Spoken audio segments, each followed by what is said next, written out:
जुष्टो मुक्तगणे निजाक्षरपदे दिव्याकृति सादरम यो भक्तो प्रकटी बभूव दयया धर्मांजनन श्रेयसे अत्रोन्मूलितुं तधर्मं वितुं साधुष्य धर्मं शुभम ध्याये त्वं हरिमेश्वरेश्वरमहं सद्बुद्धिदम सर्वदा। સદબુદ્ધિના આપનાર પરમ કૃપાળુ પરમાત્મા ઈષ્ટદેવ ભગવાન શ્રી સ્વામિનારાયણ, ભગવાન સ્વામિનારાયણના સ્થાને બિરાજતા વડતાલ દેશ ને અમદાવાદ દેશના આચાર્ય મહારાજ શ્રી, વ્યાસપીઠ ઉપર છેલ્લા 2,000 દિવસથી આપણને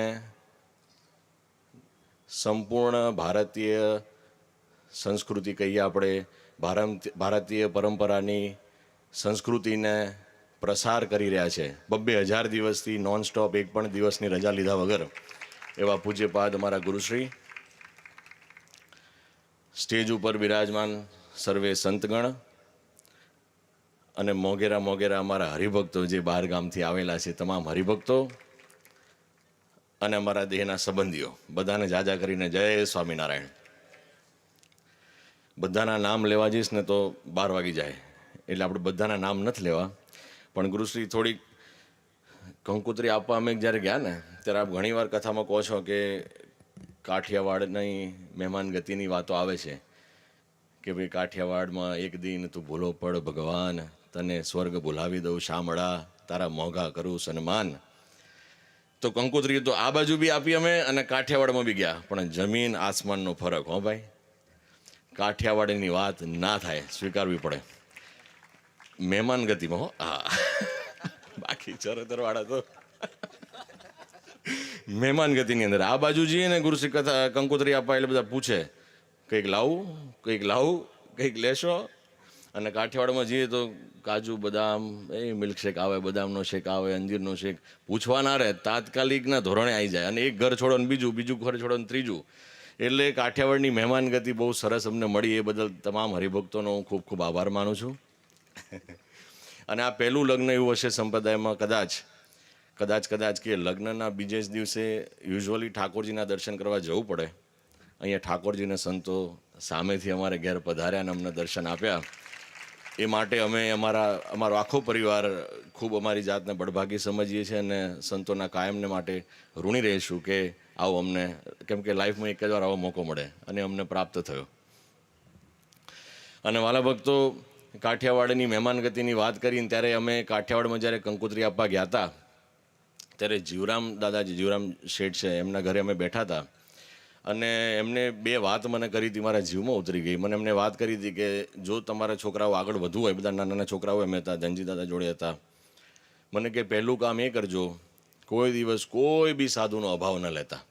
એ કે મારી જોડે કશું જ નહોતું ને ત્યારે મારા પપ્પા મને કહેતા કે દીકરા સાધુનો અભાવ નહીં લે ને, આગળ વધતો જ જઈશ. એટલે કે જીવનમાં કોઈ દિવસ ગમે તેવા સાધુ અને સાધુનો અભાવ નહીં લેતા. અને કે મંદિરનું કામ કરવાનું જ્યારે બી આવે ને તો એમાં વિચાર ના કરતો, અડધી રાતે સંતો જે બી હાકલ કરે તારી લક્ષ્મી વાપરી દેજે. આ 2 વાત એમને કરી હતી અને મારા જીવમાં ઉતારી દીધી હતી કે આવું નહીં તો કોણ શીખવાડે. તમે કંકોત્રી આપવા ગયા હોય, કંકોત્રી લે કે ભાઈ હેવ અ નાઇસ ડે મળે આવતા ટાઈમે. એટલે જીવરાજ દાદાને બી હું અહીંથી યાદ કરીશ કે થેન્ક યુ, તમે અમને આવી શીખ આપી. આજ આયા નથી પણ અહીંથી હું એમને થેન્ક યુ કહેવા માગું છું. પછી વાલા ભક્તો કે ઘર સભા ગુરુશ્રી અમે જ્યારે રાખીને તો મહેમાનો તો આપણા આવ્યા જ હોય બહારથી, પણ સ્વયંસેવક તરીકે આપણા સત્સંગી જે હરિભક્તો ઘર પોતાનું માનીને જે જોડાયા, એની અંદર ખાસ આપણે નાકરાણી પરિવારથી જસીનભાઈ નાકરાણી અને એમના ધર્મપત્ની છેલ્લા 5 દિવસથી આપણી જોડે જોડાયેલા છે. અને આ બાજુ અમારા નિહાર ને ઘનશ્યામ, મારું આ જે ઘર સભાનો જે સ્ટાફ છે એ આખો પરિવાર જાણે કે અમારું જ ઘર છે અને અમારો જ પ્રસંગ છે. આપણને ફીલ બી ના થાય કે અમે બહારના છીએ. ઘરમાં આવીને અમારા મહેમાનોની બધી સેવા ચાકરી બધું એ લોકોએ સંભાળી લીધું હતું. અને એની અંદર પણ એક પ્રસંગ એવો બન્યો જે હું શેર કરવા માગું છું આજે, જે દાદા ખાચર અને પર્વતભાઈના પરિવારની અંદર જે ઘટના ઘટી હતી કે આ સંતોનો યોગ કર્યા પછી પરિવારની અંદર કેવા ગુણ આવે છે, રાઈટ. તો અમે ગુરુશ્રી લઈની પીઠીની વિધિ ચાલુ હતી, એટલે અમે વિધિની અંદર બેઠા હતા અને ત્યાં જ ઘરના એન્ટ્રીની અંદર જ પાણી ઢોળાયું કોકથી. તો બધા એકબીજાની સામું જોવે, જે દેના સમજે બધા એકબીજાની સામું જોવે કે હવે શું થાય, કોણ લે કોણ નહીં કરે. તરત જ 2 જ મિનિટ બી નહીં થઈ ને તરત ખબર પડી મને કે જસીનભાઈના ઘરના એટલે કે નાકરાણી પરિવારના જે વહુ છે એ તરત આવ્યા અને પોતું લઈને જાતે પોતું મારવા લાગ્યા. એટલે આ બહુ મોટી વાત છે. નહીં તો જેને ખ્યાલ નથી, આ પાછળ કદાચ અમારા દેહના સંબંધી બધા બેઠા અમને ખ્યાલ ન હોય તો કહું, કરોડો રૂપિયાનું દાન આપેલું છે, પરિવારની વહુ હતી એ, અને એને આવીને અમારા ઘરની અંદર એ પોતું માર્યું. બહુ મોટી વાત કહેવાય વસ્તુ, કોઈ નાની વાત નથી. એટલે આ ઋણ કોઈ દિવસ આ પરિવારનો નહીં ભૂલું કે અમારા ઘરની અંદર આવીને એમને પોતાનું ઘર સમજીને આ 5 દિવસની અંદર જે એમને આપ્યું છે એની માટે ખૂબ ખૂબ થેન્ક યુ. ધનજી દાદા, આ ધનજી નામની અંદર જ ધનજી છે જો, એટલે આ એ પરિવાર છે. એટલે થેન્ક યુ, ખૂબ ખૂબ તમારો ખૂબ આભાર માનું છું આ પરિવારનો. બીજું વાલા ભક્તો કે ગયા મહિને ગુરુશ્રી હું ઇન્ડિયા આવ્યો ને ત્યારે જગન્નાથપુરીની અંદર જો આ બધા આપણે બેઠા છીએ ને, આ લાઈવ તો જાય છે, 15-17 હજાર માણસો સાંભળતા હશે. અને અત્યારે આજે જેટલા આવ્યા છે ને હું બધાને મારો પરિવાર જાણું છું. અને પરિવારે જ્યારે સમજું ને તો બહુ ટ્રાન્સપરન્ટ રહેવું પડે પરિવારમાં, રાઈટ. અને હું ટાઈમ લઈશ આજે 2-5 મિનિટ, જો કે મારો જ ઉત્સવ છે એટલે મને ટાઈમ લેવાનો અધિકાર છે આજે. બીજા કોઈનો પ્રસંગ હોત તો હું ટાઈમ ન લેત. આ મારો ઉત્સવ છે એટલે મારે ટાઈમ લેવો છે આજે. તો હું બહુ ટ્રાન્સપેરન્ટ રહું છું. તો મને ગયા મહિને જગન્નાથપુરી આવ્યા ને ત્યારે મને એક જણે કીધું, મને કે તમે કે નોટો આપો ને એટલે કે તમારું વખાણ થાય, કે નોટો આપવાનું બંધ કરી દો ને તો તમારું વખાણ બંધ થઈ જશે. આ શબ્દ મેં સાંભળ્યા કાનની અંદર. મેં સાંભળ્યા તો હું કશું કહેત નહીં, પણ આજ ગુરુશ્રી થોડી વાત કરીને એટલે મને થયું મેં કે આજ હું વાત કરું. એવું નથી કે નોટો આપે ત્યારે વખાણ થાય. જ્યારે મારી જોડે કશું નહોતું ને, હું જ્યારે ભણતો હતો, હું આજથી તમને 17-18 વર્ષ જૂની વાત કરું, હું છે ને બોસ્ટનની અંદર ફાર્મસી માટે ભણવા માટે ગયો હતો અને ગણીને $800 હતા મારી જોડે. તો $800માંથી $500 મેં ન્યૂજર્સીથી બોસ્ટન ગયો ત્યારે $500 મેં ઘરનું ભાડું ભર્યું, $300 લઈને ગયો. બોસ્ટન પહોંચ્યો ને તો ખબર પડી કે જે ઘર માટે મેં ભર્યું હતું ને એ ઘર જ નથી, કોઈ સ્કેમ કરી ગયું આપણી જોડે. હવે ગણીને રહ્યા $300 પોકેટમાં. હું રોડ ઉપર આંટા મારું બેગો લઈને. હવે ન્યૂજર્સીથી આવ્યા બોસ્ટન, આપણને એટલી ખબર પડે નહીં કશી, કોઈ જોડે વાત કરવાનો ખ્યાલ ના આવે. હું બેગો લઈને આંટા મારું. હું આંટા મારું ને તો મેં કીધું હવે શું થશે. પછી એક રેસ્ટોરન્ટ હતી ત્યાં જઈને બેઠો અંદર, અને બેઠો પછી 2 દિવસથી નીકળ્યો તો હું પહોંચ્યો 3જે દિવસે. અને ત્યારે આપણે શું કે લસણ ડુંગળી તો આમે ન જમતા આવીએ, એટલે બ્રેડ ને બટર ખાતો હતો. તો બ્રેડ બટર ખાતા ઓકાઈ ગયું મારથી કે મહારાજ તારે મને જો આવી પરિસ્થિતિમાં જ લાવો તો ન્યૂજર્સી શું ખોટો હતો, અહીંયા શું કરવા લાયા, એમ આટલી જો તકલીફ જ આપી હતી. એ જ સેકન્ડે પતિત પાવન સ્વામીનો ફોન આવ્યો મને. ત્યારે તો મારી ઉંમર 20 વર્ષની, બહુ સામાન્ય, એટલે સંતોને ખબર હશે આપણી કોઈ તાકાત, આપણે દરિદ્ર હતા, ભિખારી નહોતા, દરિદ્ર પણ હતું એ વખતે. તો પતિત પાવન સ્વામીનો ફોન આવ્યો મને કે ગુરુશ્રી મૌનમાં બેઠા છે, એક ચિઠ્ઠી બહાર આવી છે, ચિઠ્ઠીમાં એવું લખ્યું છે કે શ્યામલને કહેજે ચિંતા કરે નહીં, ઠાકોરજી તારી જોડે છે.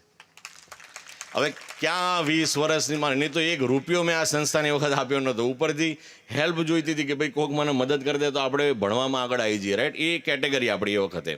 ત્યારે ગુરુશ્રી એવી ચિઠ્ઠી લખીને મોકલી તો મને હિંમત આવી અંદરથી કે ગુરુએ કીધું છે ને કે હિંમત નહીં યાર, ભગવાન તારી જોડે છે. સ્વામી મેં કોઈ દિવસ આપને વાત નથી કરી. હું રેસ્ટોરન્ટની અંદરથી હું બહાર આવ્યો, આપ નહીં માનો કે કોઈ પાછળથી આ શિખા જોઈ ને એટલે બૂમ પાડી કે ભૂદેવ. તો હું ફર્યો ને તો તિલક ચાંદલો જોયો. મને કહો સ્વામિનારાયણ છો? મેં કહું સ્વામિનારાયણ. તેને કંઠી કાઢી. મને કે હું સ્વામિનારાયણ છું. તિલક ચાંદલો નથી, હું સ્વામિનારાયણ છું.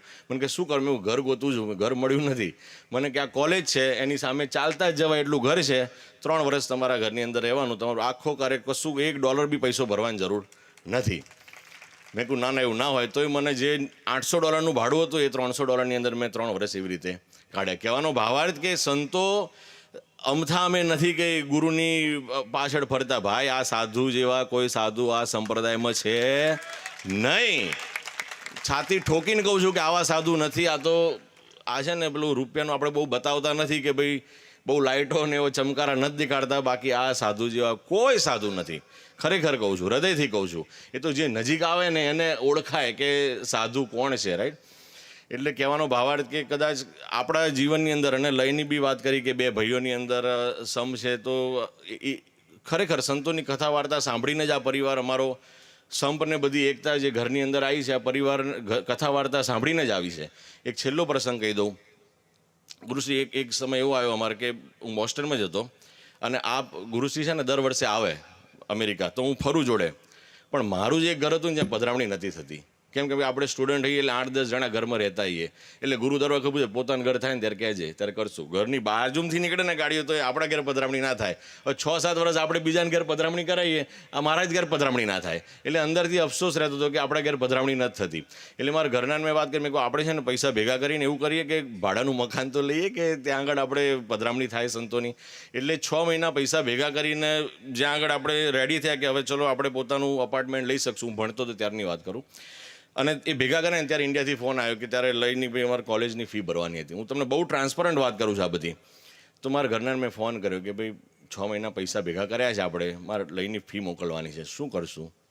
એને મને એક સરસ વાત કરી. અને મને એમ કીધું, મને કે ગયા અઠવાડિયે જ ગુરુએ કથામાં કીધું છે કે ભાઈ જ્યારે ગુરુશ્રી 10x10ના રૂમમાં રહેતા હતા, ટાઇલ્સની જરૂર પડી ને ત્યારે જ રામજી મંદિરવાળા આવ્યા માગવા માટે, ગુરુએ બધા ટાઇલ્સ આપી દીધા.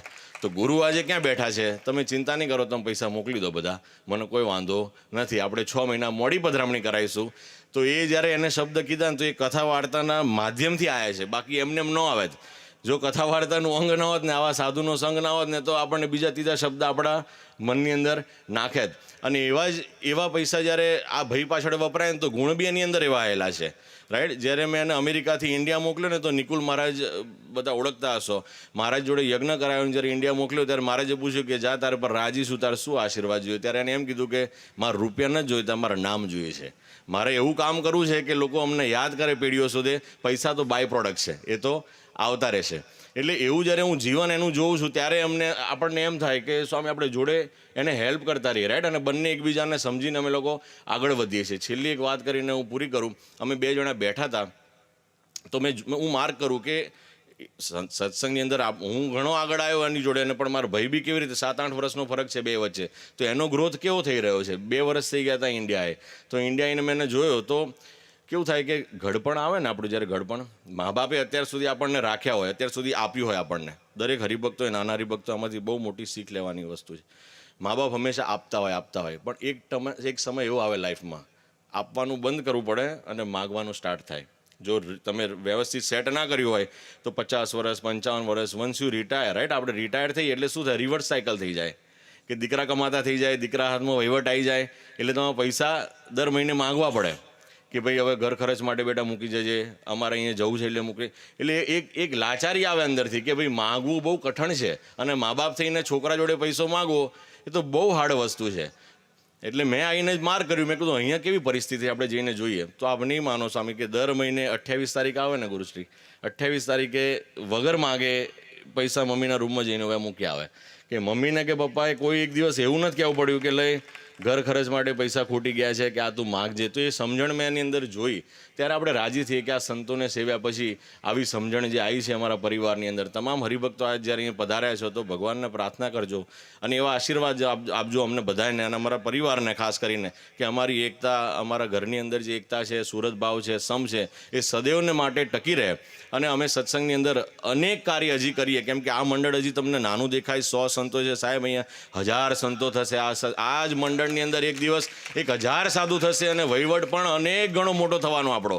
અને એટલો મોટો વહીવટ થાય ને ત્યારે બી અમે બી એટલા મોટા થઈશું. અત્યારથી કહું છું, આ તમે 15-20 વર્ષ પછી જોજો આ પ્રવચન, 20 વર્ષ પછી અમે બી એટલા મોટા થઈશું. પણ ત્યારે મોટા થઈએ ત્યારે અમારા વાણી, વર્તન, વિવેકની અંદર ક્યાંય પણ કોઈ દિવસ કોઈ પ્રકારનો ફેર ના પડે. અત્યારે જેવા છે એવા ને એવા રહીએ. જેવી મર્યાદા અમે ગુરુશ્રીની સમજીએ છીએ, નાના મોટાથી લઈને નાનામાં નાના સંતોની એવી મર્યાદા અમે લોકો સમજીએ, એટલું સન્માન અમે સંતોને આપીએ. એવી બધા જ હરિભક્તોને આજ પ્રાર્થના કરું છું. આપ અમારા પ્રસંગમાં જ્યારે આવ્યો, જ્યારે બધા માળા ફેરવતા હોય બહુ દિવ્ય લાગે. ગુરુશ્રી અમારા પ્રસંગમાં જ્યારે આવ્યા હતા લગ્નમાં, બધા માનસી પૂજા કરે, માળા ફેરવે, એવું દિવ્ય વાતાવરણ લાગે. આપણને થાય કે બધા અંદરથી આશીર્વાદ આપતા હશે આપણને. તો એવી આશીર્વાદની અંદર આ પણ એક આશીર્વાદ એડ કરી દેજો કે અમારી અંદર સમ સુરત ભાવ, એકતા કાયમ માટે આ પરિવારની અંદર જળવાય. આટલા શબ્દોની સાથે મારી વાણીને વિરામ અસ્તુ. જય સ્વામિનારાયણ.